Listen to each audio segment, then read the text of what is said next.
I'm Sarah Fragani with KINS 5 News Now. An unexpected turn of events at a promotion ceremony for Bexar County Sheriff's deputies when it ends in the arrest of an alleged gang member.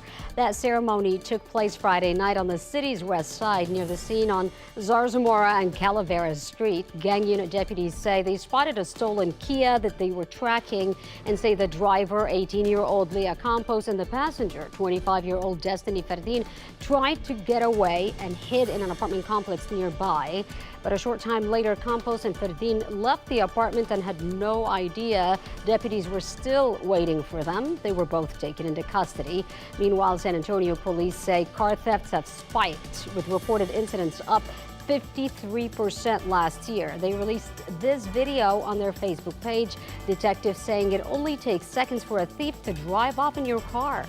That is due to the social media trends that have taken place recently.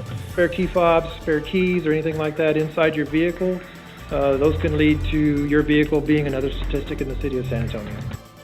Meanwhile, deputies said Campos is a documented gang member, and now she's facing charges for drug possession and a stolen vehicle.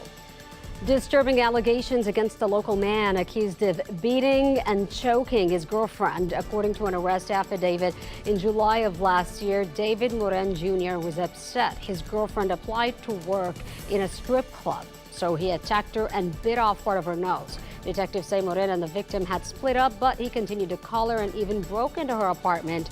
Moren is also accused of attacking that same woman in April of 2022. In that incident, investigators say he slammed her head into a wall, choked her, then kicked her multiple times.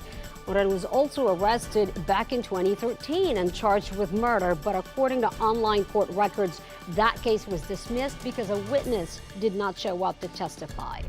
Police have identified a teenage suspect who allegedly carjacked a woman just days ago, then led police on a chase that ended in the death of a pedestrian. Police say 17-year-old Rene Camarillo and another suspect allegedly carjacked a woman Friday night. Officers began chasing Camarillo when a patrol car hit and killed a woman who was walking on South W.W. White.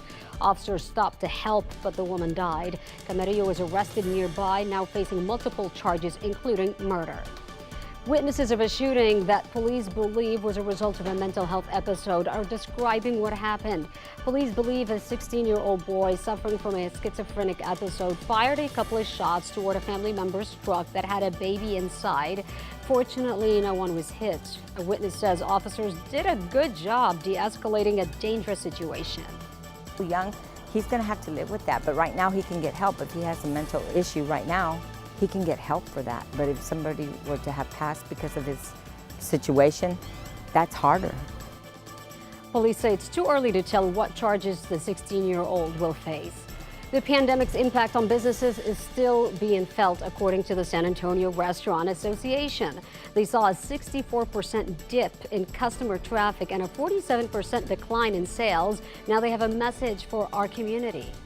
I would ask that our locals please come and patronize our restaurants. They depend on you, they appreciate you. Take advantage of the great restaurants we have. We will keep sizzling, we promise you that, and we'll give you a great experience.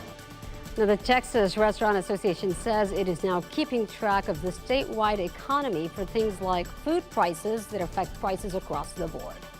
An emergency blood shortage has the American Red Cross urging the public to step up and donate. They say the number of donors hit a 20-year low. In San Antonio, the South Texas Blood and Tissue Center says it is feeling the impact of the drop in donations.